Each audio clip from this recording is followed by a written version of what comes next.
Bien, bendiciones a todos. Vamos a platicar ahora en este pequeño video al respecto de la audiencia de juicio oral en la materia laboral. Básicamente esta sería la parte medular, digamos, de todo el proceso que se está siguiendo, puesto que en ella se va a dar a conocer, digamos, cuáles van a ser los hechos controvertidos, si es que los hubiere, las pruebas que van a ser diligenciadas y que van a ser tomadas en cuenta en la sentencia respectiva. Bien, a ver, antes, estas son las cuatro fases, digamos, propiamente de la audiencia, ¿verdad?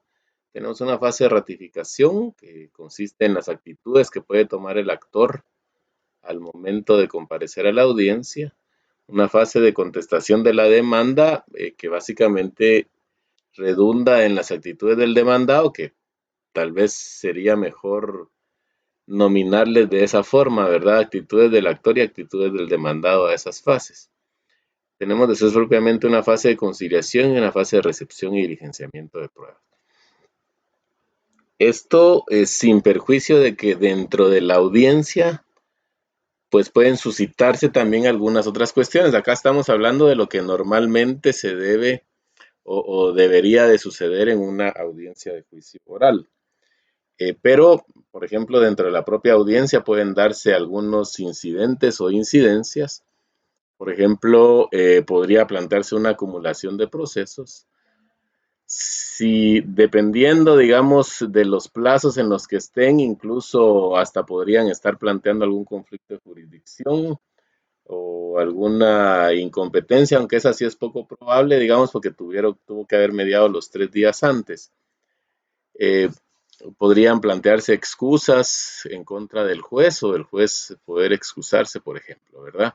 Podrían plantearse algún tipo de recursos en contra de algunas resoluciones que pudieron haber sido notificadas con antelación, que serían, digamos, cuestiones que ya deberán irse dilucidando. En el canal, pues tenemos un video específico de recursos y acciones que podrían tener un efecto suspensivo sobre el proceso. Les recomiendo que puedan ir a ese video porque si se da dentro de la audiencia, pues ahí podrían ustedes formarse un mejor criterio tal vez al respecto de cuáles serían entonces las consecuencias jurídicas de estas otras cuestiones que les he planteado. Pero digamos en términos generales, estas serían las cuatro facetas que se han previsto en la ley. Vamos a ir desgranando una por una. Bien, la primera serían las actitudes del actor. Obviamente acá el actor pues ya ha presentado su demanda, ya ha cumplido con los requisitos correspondientes. Sí, entonces el actor podría, en primer lugar, podría simple y sencillamente ratificar la demanda, lo que le decimos nosotros una ratificación. Realmente fase de ratificación como tal no hay regulada.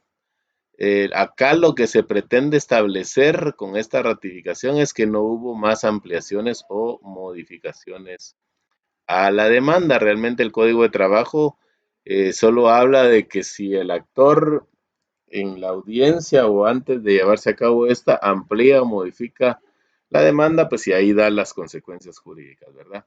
Entonces se le ha dado, digamos, el nombre de ratificación. O sea, es decir, en esa fase, si el actor ratifica la demanda, lo que se debe interpretar de eso es que ya no existió ninguna ampliación o modificación a la misma. En ese caso, pues entonces el juicio continúa a la siguiente fase, que son las actitudes del demandado o la contestación de demanda, como ya vimos en la diapositiva anterior. Bien, la otra actitud que podría asumir el actor es ampliar o modificar la demanda. Bueno, en el medio legal laboral guatemalteco casi no se hace uso de esos institutos de ampliación o modificación. Realmente yo en lo personal considero que sí debe hacerse de esa manera y no solo por medio de aclaraciones a la demanda, porque la demanda podría quedar defectuosa si no se aclara debidamente si hay una ampliación o una modificación a dicha demanda. De hecho, el Código de Trabajo por lo menos sí contempla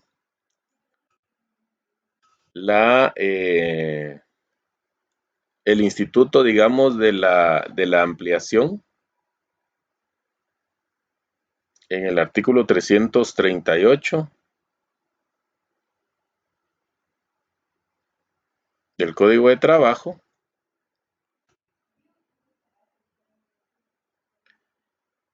porque dice, si en el término comprendido entre la citación y la primera audiencia o al celebrarse esta, el actor ampliare los hechos aducidos, dice, o las reclamaciones formuladas. Ahorita por acá creo que tengo el artículo.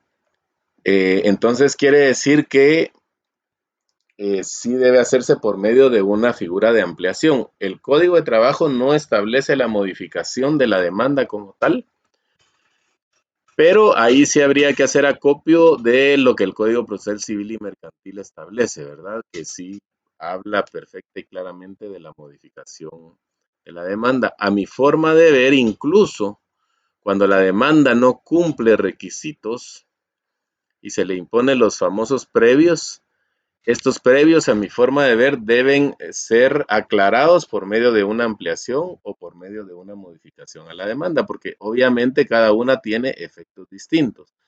La ampliación de la demanda lo que hace es añadir ya sea hechos, medios de prueba o reclamaciones. Y la modificación, el efecto es que varía o como su nombre lo indica, modifica, digamos, alguno de los hechos, alguna prueba o alguna de las reclamaciones, ¿verdad?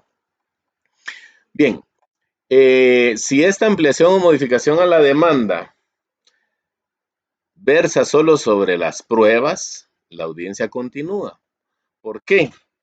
Porque el código de Trabajo en su artículo 338 solo prevé que pueda darse oportunidad de suspenderse la audiencia en los términos que ahorita vamos a indicar cuando se ampliaren los hechos aducidos o las reclamaciones formuladas. Es decir, si la ampliación o modificación a la demanda solo versa sobre medios de prueba, la audiencia debería de continuar.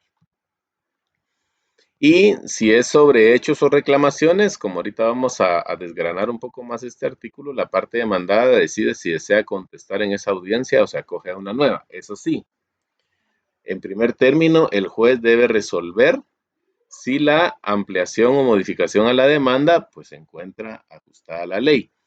Porque acá, ante una ampliación o modificación a la demanda, tendría que retraerse, digamos, a que el juez examine si esta ampliación o modificación cumple con los requisitos del artículo 332 del Código de Trabajo, que ya sabemos que las demandas no pueden ser rechazadas, sino que el juez debe puntualizar, digamos, los defectos que ésta pudiera tener, ¿verdad? Y si esa ampliación o modificación eh, tuviera alguno de los defectos a criterio del juez, pues obviamente deben ser subsanados antes de continuar a la siguiente etapa, ¿verdad?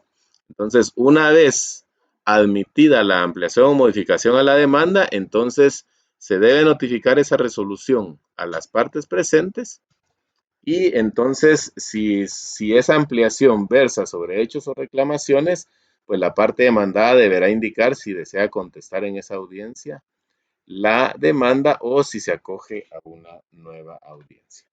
Acá tenemos el artículo 338 del Código de Trabajo, digamos que es la base de lo que ya les he indicado. Si en el término comprendido entre la citación y la primera audiencia o al celebrarse esta, el actor ampliare los hechos aducidos o las reclamaciones formuladas, a menos que el demandado manifieste su deseo de contestarla, lo que se hará constar, el juez suspenderá la audiencia y señalará una nueva para que las partes comparezcan a juicio oral en la forma que establece el artículo 335 del Código de Trabajo. Es decir, se corre y va de nuevo, digamos, en cuanto a esa ampliación. Bien, esas básicamente serían las dos actitudes que podría asumir el acto. Ya vimos las consecuencias jurídicas de cada una de ellas. Las actitudes, vamos con las actitudes del demandado, que estas sí son bastante extensas, digamos. Espero no extender mucho este video en esa virtud. Una de las actitudes que puede asumir el demandado es plantear excepciones dilatorias. ¿Sí?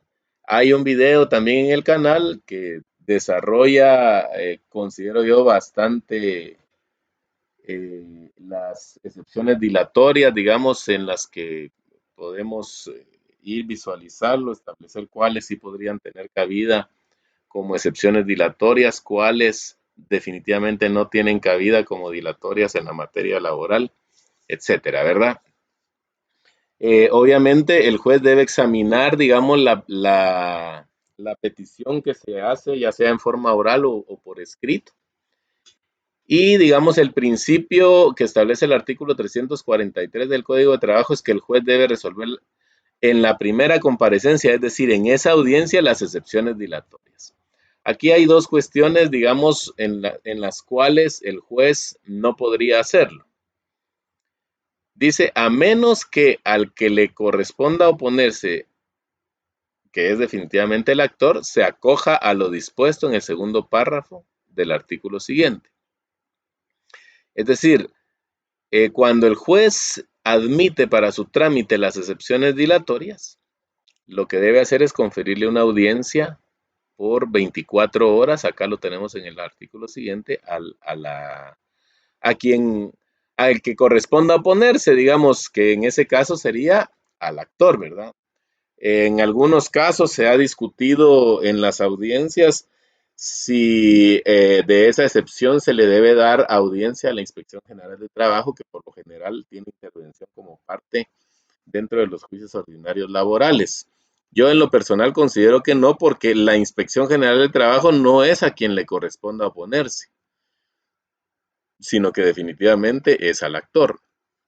O por ejemplo, si hubieran más demandados, los otros demandados no tienen nada que ver, digamos, entre la litis que podría existir entre uno de los demandados con el actor, o viceversa, digamos que fuera un solo demandado y varios actores.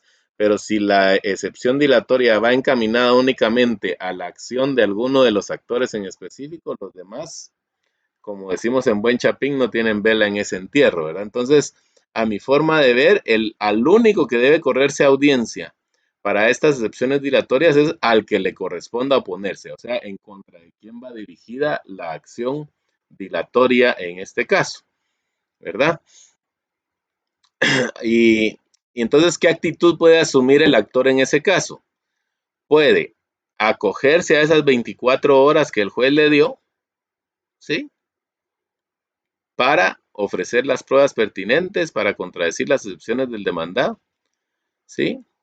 O puede decirle al juez, bueno, yo renuncio, digamos, al plazo y quiero hacerlo en esta propia audiencia. Entonces ahí puede él oponerse a la excepción y plantear, o sea, ofrecer, perdón, las pruebas que estime pertinentes para contradecirla. ¿Sí? Entonces, el primer caso en el que no se podrían resolver las excepciones dilatorias en la propia audiencia es que el actor se acoja a las 24 horas, es decir, en la audiencia dijo, mire, yo no quiero evacuar la audiencia en este momento, lo voy a hacer por escrito en las 24 horas que esté en medio. Y el otro caso que no está establecido en el articulado del Código de Trabajo es que se hubiera admitido una prueba que se considere necesaria por el juez, pero que no pueda ser diligenciada en esa audiencia. Por poner un ejemplo, que la prueba consista en un informe que debe rendir, se me ocurre, el Instituto Guatemalteco de Seguridad Social. Obviamente ese informe no se tiene a la vista porque estamos en esta propia audiencia se interpuso la excepción, se ofreció la prueba y obviamente el informe no consta, ¿verdad? Entonces, en ese caso, aun y cuando la ley no lo prevé, a mi forma de ver, el juez no puede tampoco violentar la defensa de alguna de las partes, porque esa prueba la pudo haber ofrecido perfectamente el demandado o el actor, ¿verdad? Y debería entonces señalarse una audiencia para diligenciar, ya sea para diligenciar esa prueba o para o que se oficie para que se recabe ese informe y poder emitir una resolución en el momento. Acá, bueno, en la excepción dilatoria, en el video de excepciones dilatorias, ustedes van a encontrar, digamos, un poco mi punto de vista al respecto de si se puede resolver por escrito la excepción o si necesaria y obligadamente debe ser resuelta en una audiencia. Pero bien, esas serían las dos cuestiones que impedirían, digamos, que el juez resuelva la excepción en la propia audiencia. Si ninguna de estas dos condiciones se da, obligadamente el juez debe resolver la excepción y continuar con el juicio. Si se declara con lugar la excepción, pues el juez debe establecer en su resolución cuáles van a ser las consecuencias jurídicas de esta. Y si se declara sin lugar, pues el juicio debe continuar. Ok. Otra actitud procesal que podría asumir el demandado es un allanamiento parcial o total. Obviamente el Código de Trabajo no lo establece así con esa claridad de allanamiento, ¿verdad? Pero el artículo 340 del Código de Trabajo dice si el demandado estuviera de acuerdo con la demanda en todo o en parte, ojo que aquí está la consecuencia jurídica, ¿verdad? Podrá procederse por la vía ejecutiva en cuanto a lo aceptado. Y aquí subrayé esto porque dice, si así se pidiere, lo que se hará constar sin que el juez deba dictar sentencia al respecto, y el juicio continuará en cuanto a las reclamaciones no aceptadas. Esto subrayado lo puse así porque a mí esta parte me da a entender de que el juez de oficio no puede iniciar la fase ejecutiva en cuanto a un allanamiento parcial, porque eso lo debe pedir precisamente el actor. ¿Sí? Y acá para mí es clara la norma, ¿verdad? De que debe ser a petición de parte. ¿Sí? Y digamos aquí en la práctica muchas veces hay veces que sí se puede iniciar la fase ejecutiva y hay otras veces que aunque haya aceptación de ciertas cuestiones, por ejemplo, mire, yo sí reconozco que le debo el aguinaldo, por ejemplo, ¿verdad? Pero yo no estoy de acuerdo en que el salario fuera de 10,000 quetzales. Por lo tanto, a mi forma de ver, como ya lo voy a probar en el juicio, el salario de él era de 4,000 y por lo tanto 4,000 era lo que le correspondía, ¿verdad? Entonces ahí queda la duda, digamos, de qué se puede ejecutar, porque obviamente está reconociendo que se debe aguinaldo, pero obviamente una liquidación no va a tener certeza el juez de si la debe hacer sobre 10,000 o 4,000, ¿verdad? Entonces ahí dependerá, digamos, de la petición que hace el actor, de decir, bueno, mire, a mí, aunque sea ejecúteme para mientras los 4,000 y después discutamos si me tiene que reajustar. Entonces ahí ya está como que bien claro los parámetros sobre los cuales se va a ejecutar. Pero si el actor no da ese consentimiento, entonces a mi forma de ver el juez no podría hacerlo de oficio. Ok, contestación de demanda e interposición de excepciones perentorias. Digamos que esa es la actitud que normalmente se debería de esperar en un juicio oral, ¿verdad? Sabemos que con la contestación de la demanda, pues uno de los efectos principales es que se traba la litis, es decir, se empieza a establecer cuáles son los hechos controvertidos dentro del proceso y eso es lo que nos va a servir, digamos, eh, para establecer cuáles son los medios de prueba y la pertinencia de esta dentro del juicio, ¿verdad? Hay algunos que ostentan el criterio de que la contestación de la demanda debe ser obligadamente por medio de excepciones perentorias. Yo en lo personal no considero que sea así, puesto que aquí se fue una E, perdón, el artículo 338 del Código de Trabajo dice: si el demandado no se conforma con las pretensiones del actor, debe expresar con claridad en la primera audiencia los hechos en que funda su oposición. En ningún momento obliga a que la contestación de demanda sea por medio de excepciones perentorias. Lo que sí obliga es que las excepciones perentorias deben ser planteadas con la contestación de demanda. Eso sí es obligatorio. Es decir, no puede hacerlo por medio de una actitud distinta a la contestación de la demanda en cuanto a las excepciones perentorias. Acá también hay que tomar en cuenta que la contestación de la demanda está sujeta, conforme al artículo 339 del Código de Trabajo, a lo que regulan los artículos 332, que son los requisitos de la demanda. Es decir, al contestar la demanda, el juez debe examinar, ya sea si se hizo por escrito u oralmente, si la demanda cumple con los requisitos de ley. Y si no, están la consecuencia jurídica del 334, que al igual con la demanda, el juez tampoco puede rechazar la contestación de la demanda, sino que le debe fijar los previos. Eso sí, a mi forma de ver, si la parte demandada es renuente a cumplir con esos previos, el juez puede apercibirle y fijarle el plazo ahí dentro de la propia audiencia para que cumpla, porque no podría mantener el proceso con un previo, ¿verdad? Entonces, esos previos sí es la única diferencia que yo encuentro, es que sí eh, le debe indicar el juez de que es en esa audiencia que debe subsanar esos requisitos o esos defectos, digamos, que se encontró en la demanda. Y acá lo dice, lo estatuido en los artículos 332, 333 y 334, es aplicable a la contestación de la demanda, a la reconvención, que ya vamos a entrar a eso, y a la contestación de esta en su caso, ¿verdad? Ok, bueno, por ahí estoy preparando el material para un video de excepciones perentorias.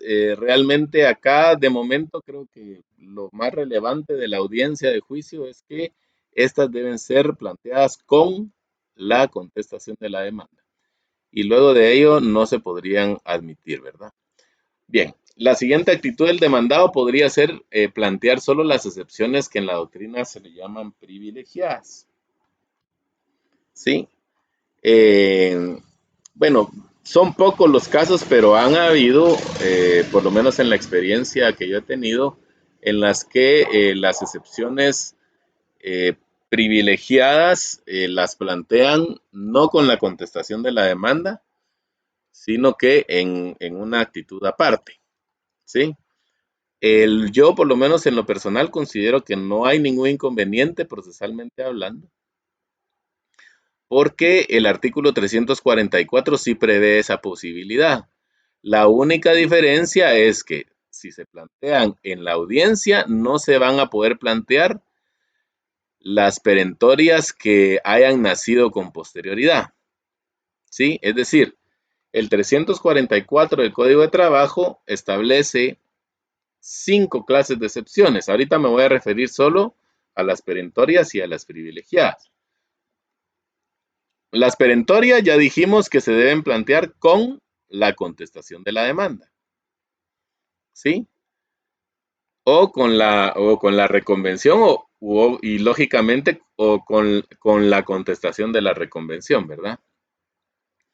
Y dice después, pero las nacidas con posterioridad, aquí se está refiriendo a las que nacen con posterioridad a la audiencia del juicio. Entonces, en el juicio no se podrían plantear estas, ¿verdad? Pero estas otras sí. Las de pago, prescripción, cosa juzgada y transacción, al indicar aquí que se podrán interponer en cualquier tiempo mientras no se haya dictado sentencia de segunda instancia. ¿Sí? Ahora, ¿por qué pienso yo de que estas nacidas con posterioridad no podrían ser planteadas en la audiencia? Porque nacidas con posterioridad ¿a qué? Obviamente acá se está refiriendo a aquellas que nacieron con posterioridad a la celebración de la audiencia, ¿verdad? Que fue lo que impidió plantearlas como perentorias, ¿verdad?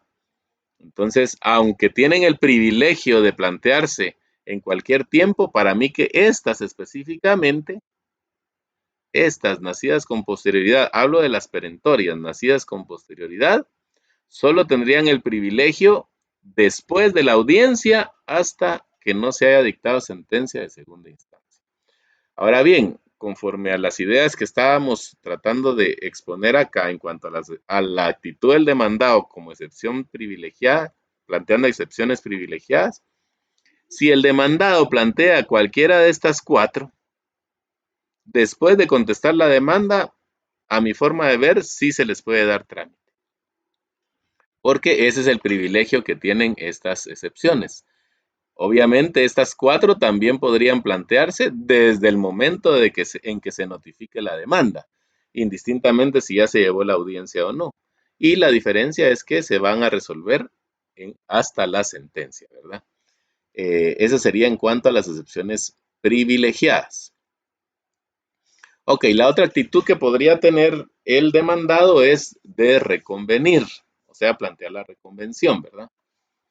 Que ya sabemos todos que la reconvención pues es una contrademanda, obviamente conforme al artículo 339 que ya habíamos visto acá, debe cumplirse con los requisitos del 332 y del 334, ¿verdad? Es decir, la reconvención en teoría no podría ser objeto de rechazo y yo por lo menos encuentro un caso en el que sí podría rechazarse y es que no se cumpla con los requisitos del artículo 119 del Código Procesal Civil y Mercantil. Esto porque el, el Código de Trabajo nos da o nos habla del Instituto de la Reconvención, sin embargo, no nos habla de cuáles van a ser los requisitos, digamos, para admitir a trámite dicha reconvención. Entonces hay que acudir al artículo 119 del Código Procesal Civil y Mercantil, que establece los requisitos, digamos que tienen que ser las mismas vías, tiene que tener relación con la prescripción, etcétera, etcétera, ¿verdad? Entonces, a mi forma de ver, ese sería el único caso en que la reconvención sí podría ser rechazada. ¿Sí? Entonces, dice, si el demandado no se conforma con las pretensiones del actor, debe expresar con claridad en la primera audiencia los hechos en que funda su oposición, pudiendo en ese mismo acto reconvenir al actor. Es decir, será en la contestación de la demanda, o sea, en esta fase de contestación de la demanda, en que el demandado puede plantear la reconvención. ¿Sí? Entonces, ya dijimos, con los mismos requisitos de la demanda, el juez lo que debe verificar entonces es que se cumplan esos requisitos y que se cumpla con el contenido del artículo 119 del Código Procesal Civil y Mercantil. Aquí dice el Código de Trabajo plantea la reconvención, yo diría admitida para su trámite la reconvención, ¿verdad? Porque el juez podría rechazarla, digamos, por el caso que ya les indiqué.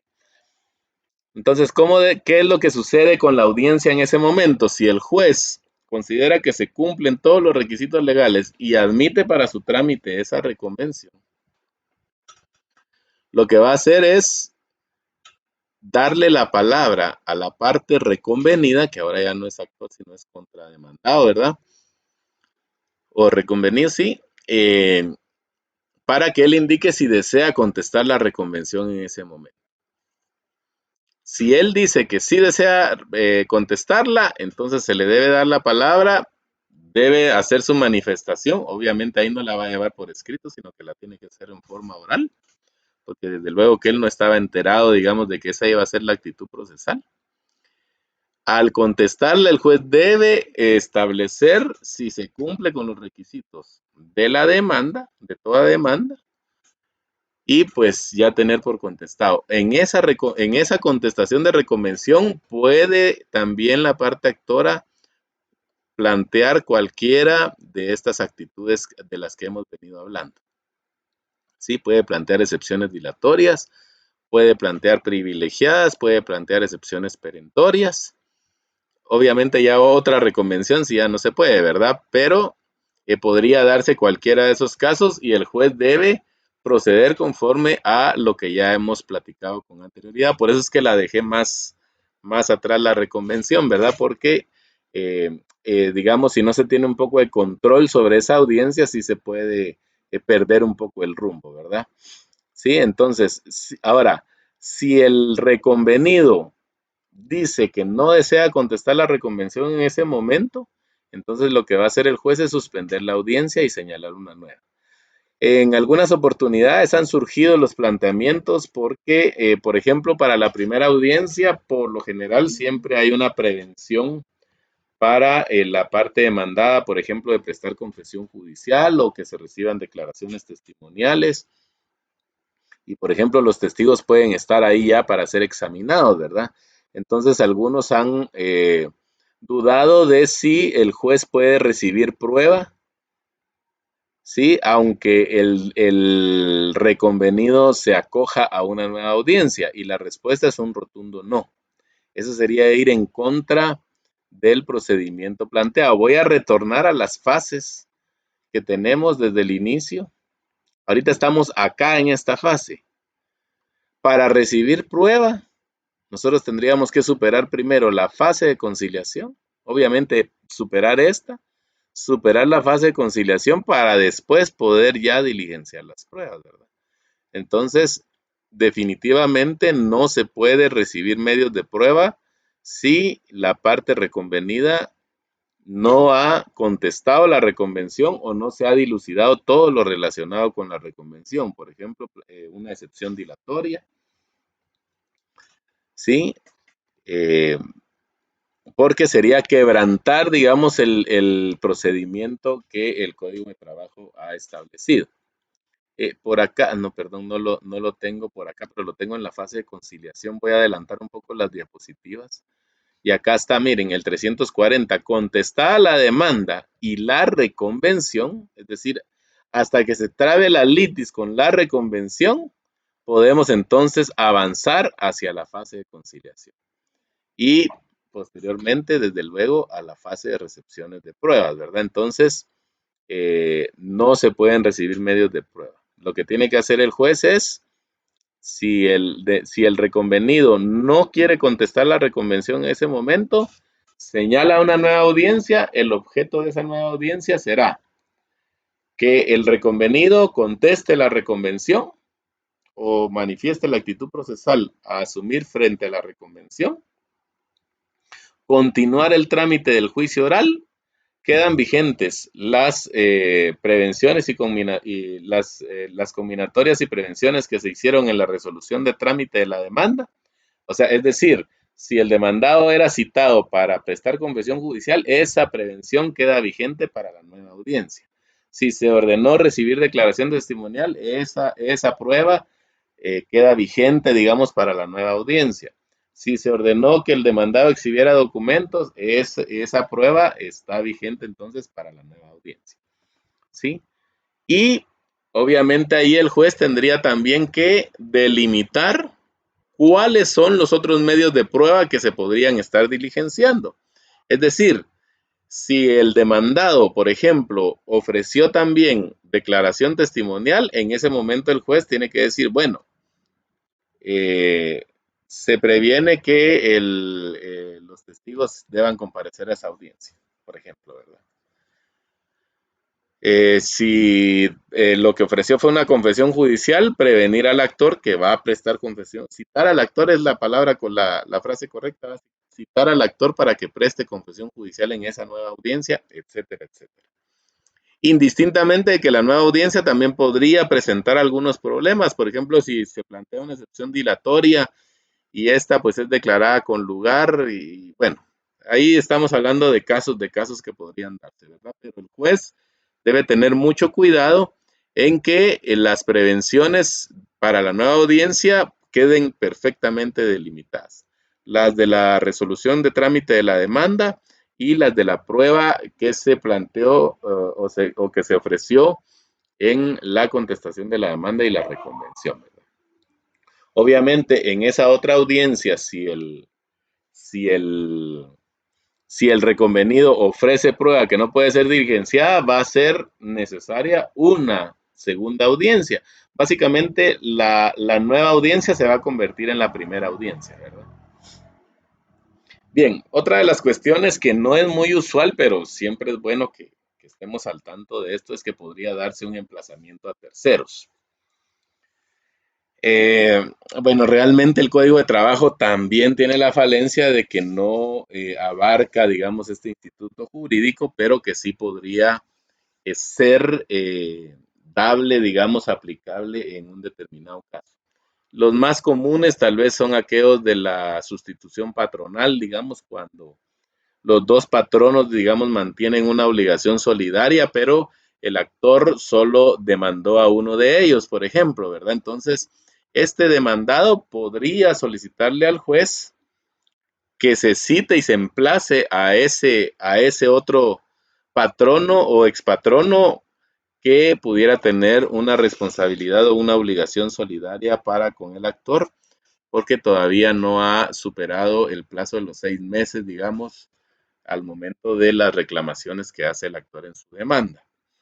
Entonces, a mi forma de ver, esto solo podría hacerse al contestar la demanda. Obviamente, si es el actor el que pretende emplazar a otro, pues obviamente lo tiene que indicar en su demanda, ¿verdad? Dice al demandar o al contestar la demanda, cada una de las partes puede llamar al proceso a un tercero, respecto del cual considere común la causa o de quien pretenda una garantía.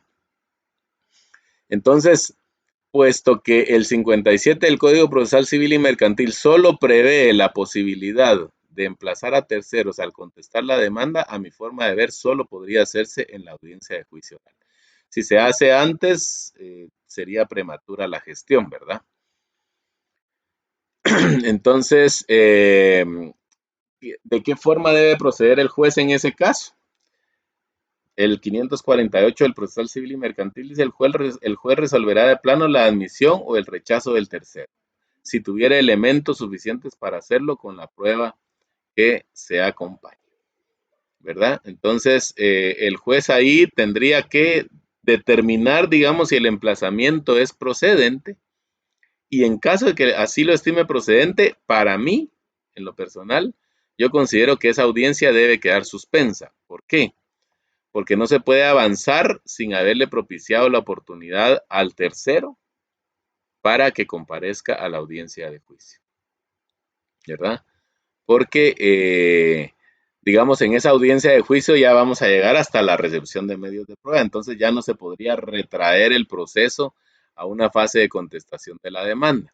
Contrario sería, digamos, que el tercero se supiera que ya tiene conocimiento, digamos, de la demanda, entonces ahí sí debemos atender a un principio, no lo trasladé acá, porque ahorita lo traje a la mente, al principio de que el tercero debe tomar el proceso en la fase en que se encuentre.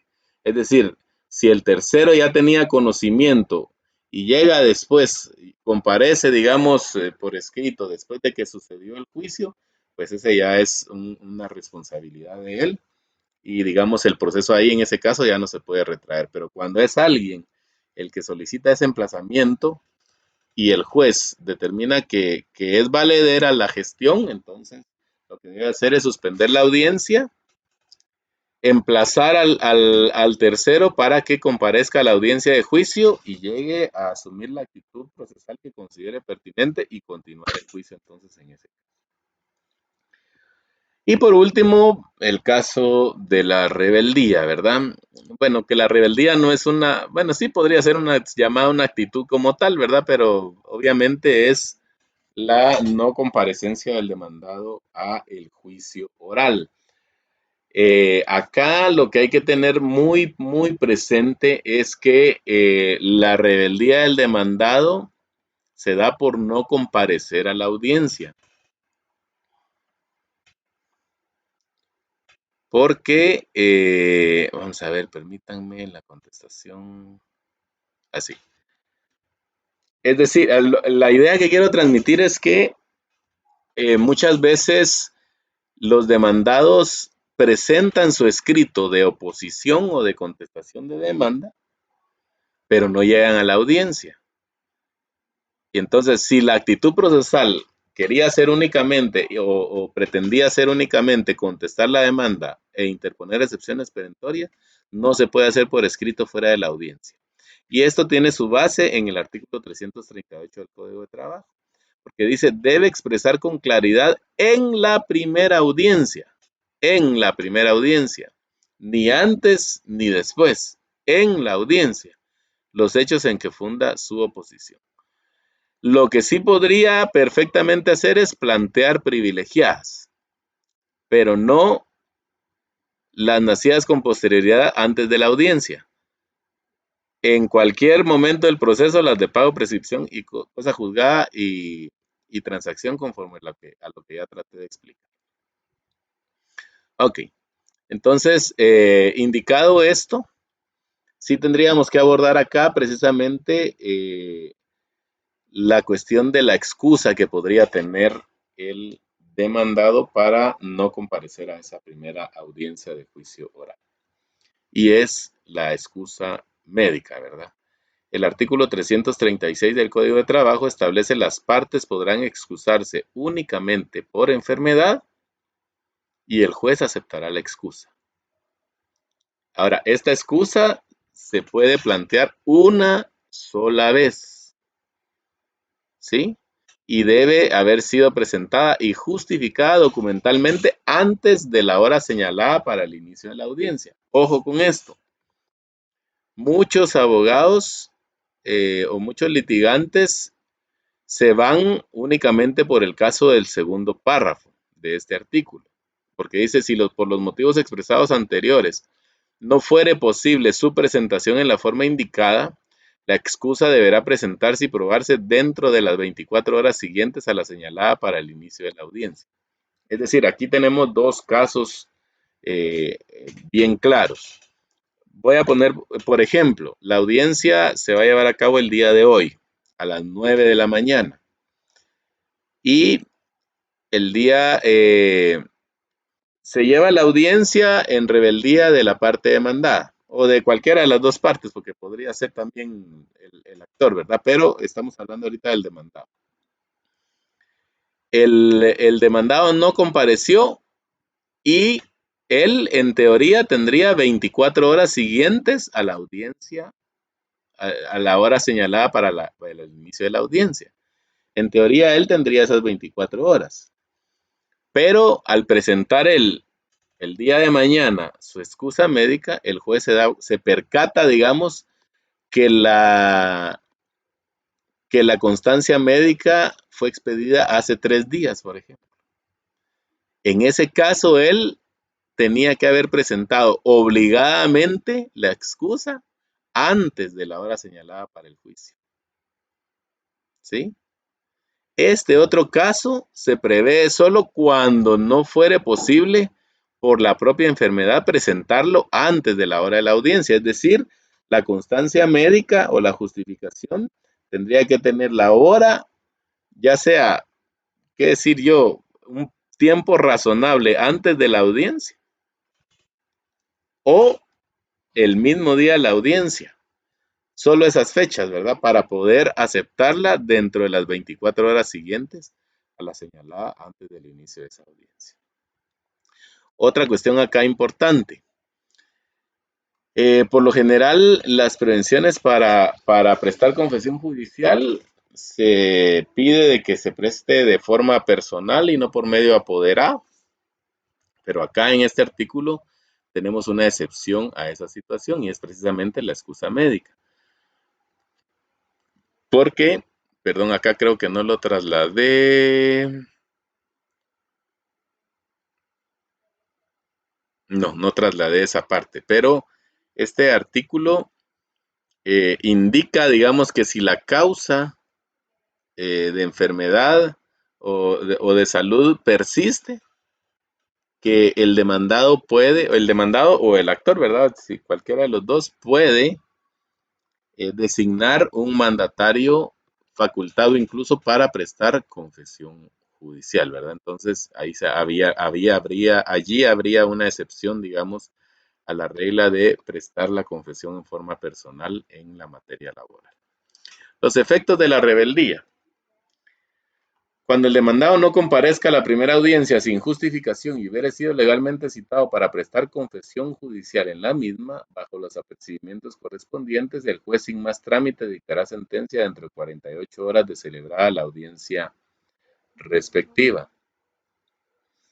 Y acá refiere otro caso en apariencia distinto, porque acá habla de la confesión judicial, pero después dice, en la misma forma se procederá en los supuestos del párrafo anterior, es decir, el juez va a dictar sentencia dentro de 48 horas. Pero acá ya pone algunas condiciones. Cuando se trate de demanda por despido injusto, aunque no hubiere sido ofrecida la prueba de confesión judicial del demandado. Pero si en el mismo juicio se ventilaran otras acciones, el juicio proseguirá en cuanto a estas conforme a lo prevenido en este título. Yo honestamente considero que si el Código de Trabajo no prevé que la no comparecencia a juicio del demandado conlleve o implique una contestación en sentido negativo, no tendría sentido este segundo párrafo. A ver, no es necesaria una confesión judicial incluso, porque la confesión judicial, digamos, la calificación de las preguntas debe conllevar obligadamente que los hechos sean controvertidos. Si no hay oposición del demandado por su propia incomparecencia, ¿qué hechos controvertidos hay? Todas las preguntas de la confesión judicial, incluso aunque se hubieran ofrecido la prueba, deberían de ser descalificadas porque no hay hechos controvertidos. Dicho de otra forma, la justificación para dictar la sentencia no debe ser la confesión judicial, sino debe ser que no hay oposición, entonces se debe entender por aceptadas todas las reclamaciones que formula el actor en su demanda, sin que esto prejuzgue que el juez pueda en un determinado momento establecer que sí hay una inviabilidad evidente, digamos, en cuanto a las peticiones que se hacen, ¿verdad? Pero esa ya sería otra situación distinta.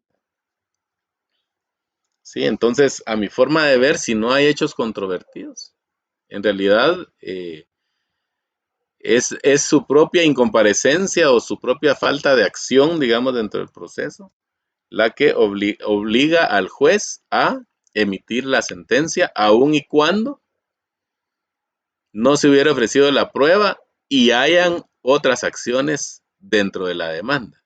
Es decir, no solo se pide el despido, no solo se está pidiendo las consecuencias del despido injusto, sino, por ejemplo, prestaciones irrenunciables, ¿verdad? A mi forma de ver, deben ser otorgadas en la demanda, aun y cuando no se hubiera ofrecido la confesión judicial.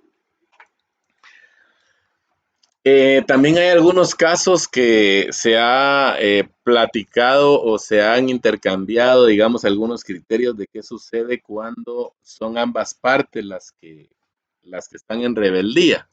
Acá de veras que se me olvidó indicar la actitud del actor, ¿verdad? Que podría ser también la rebeldía, ¿verdad?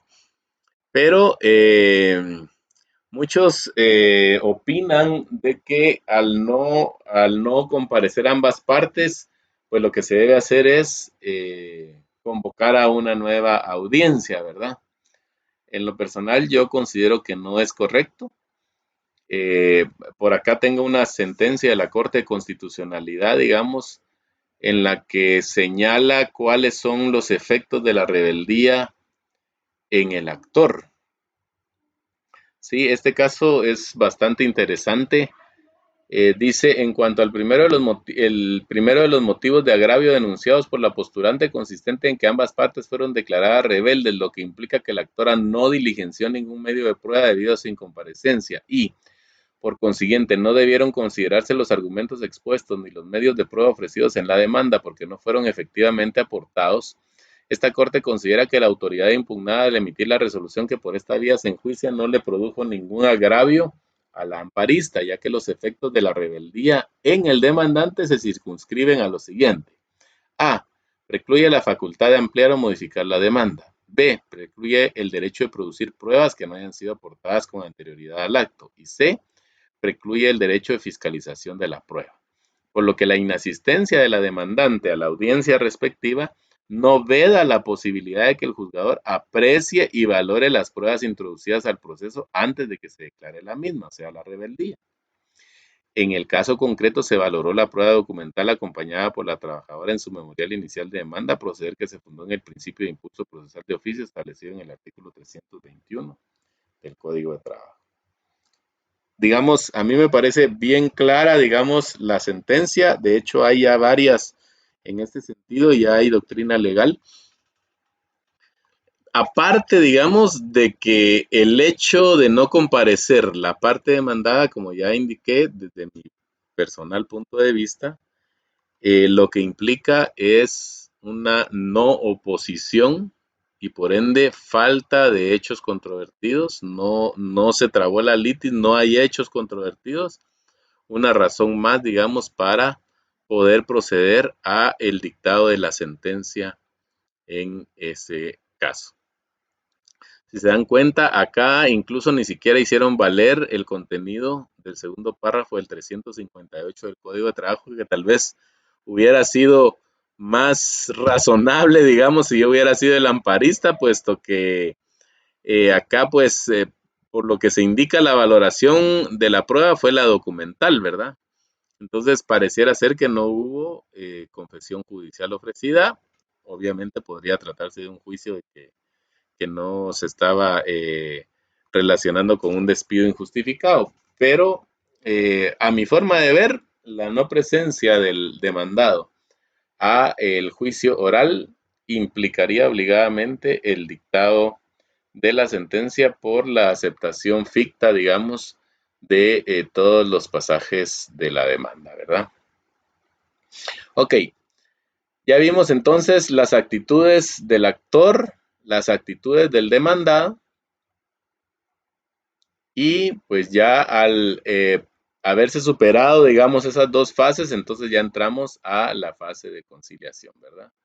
Contestada la demanda y la reconvención, si la hubiera, el juez procurará venir a las partes proponiéndoles fórmulas ecuánimes de conciliación y aprobará en el acto cualquier fórmula de arreglo en que convinieren, siempre que no se contraríen las leyes, reglamentos y disposiciones aplicables. Tal vez algo que cabría decir aquí en la conciliación es que para el juez es muy difícil establecer en ese momento si se están contrariando leyes, reglamentos y disposiciones aplicables. Digamos, hay varios criterios, digamos, que y obviamente son respetables, desde luego, ¿verdad? Que, por ejemplo, no se aprueba o no se debería de aprobar la conciliación si no se cubre las prestaciones de carácter irrenunciable.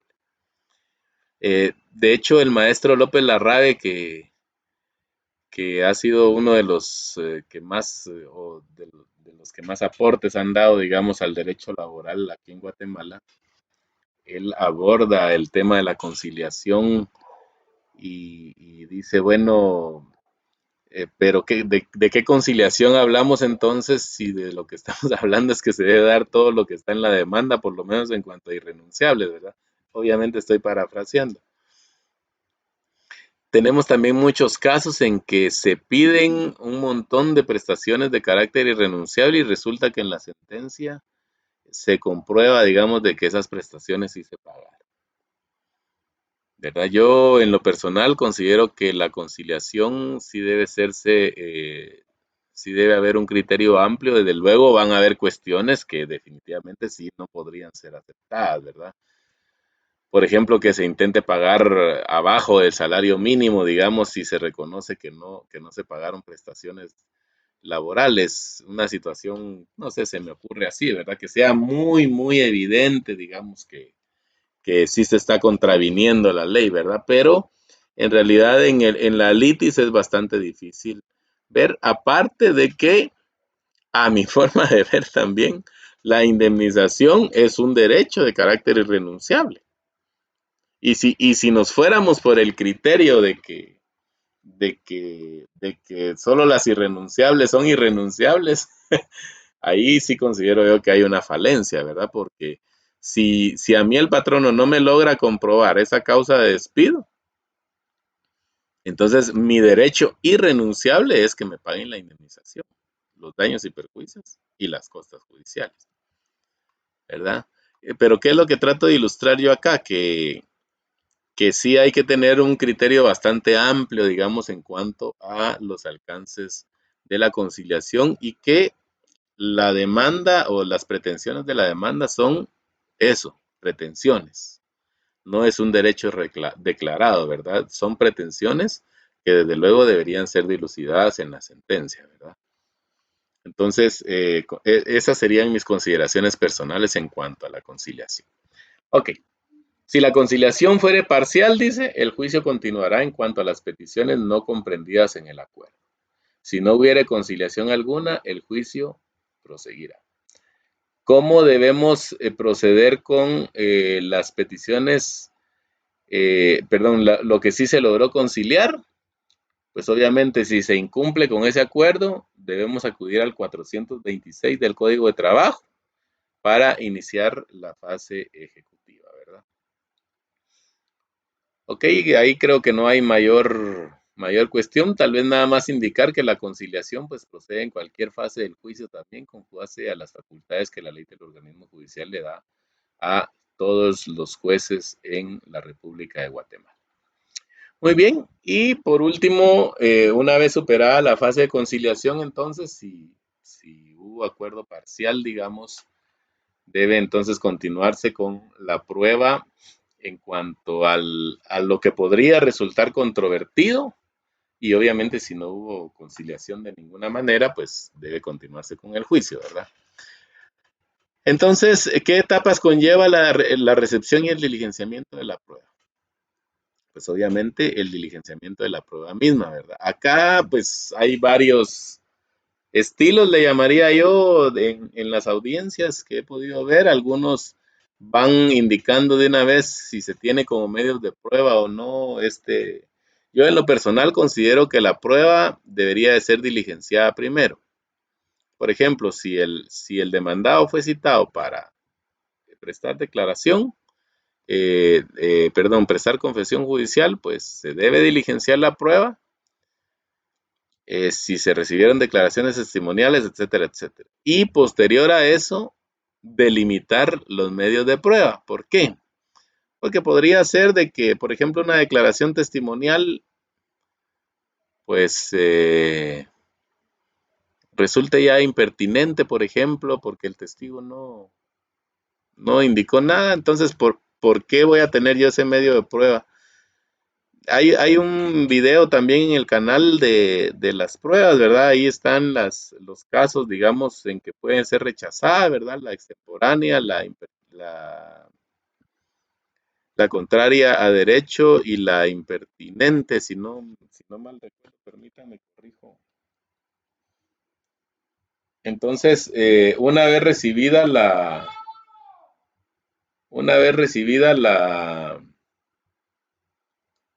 prueba, pues ya el juez está en una mejor condición de establecer si se reúnen los parámetros para que esta sea la prueba que va a ser tenida en cuenta dentro del juicio y la que se va a valorar, digamos, en la sentencia correspondiente.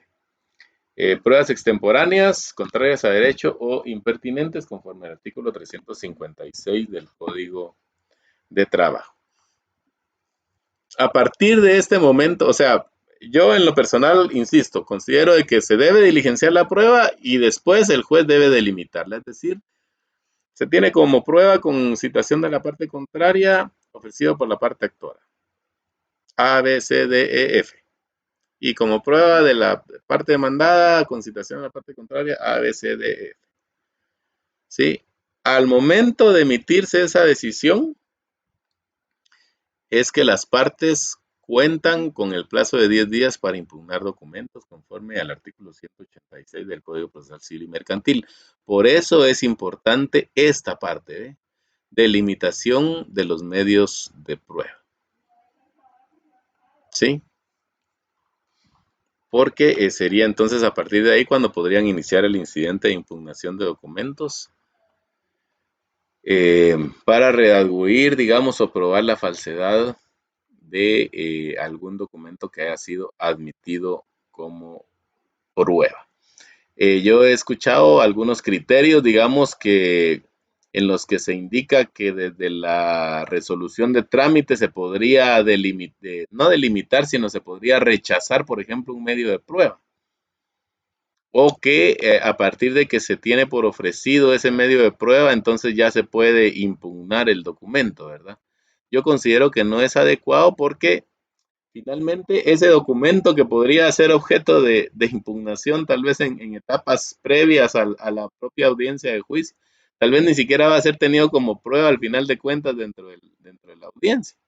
Tal vez el juez considera que ese medio de prueba resultó, qué sé yo, contrario a derecho o que resultó impertinente, por ejemplo. No tendría ningún sentido estar discutiendo la validez o no de un documento que no se sabe si va a ser tenido como medio de prueba, ¿verdad? Pero a mi forma de ver, es en esta etapa en donde el juez debe establecer cuáles van a ser los medios de prueba a ser valorados dentro de la sentencia correspondiente. Bien, eso sería todo en cuanto a este tema. Esperaría sus comentarios. Bendiciones a todos y hasta un próximo video.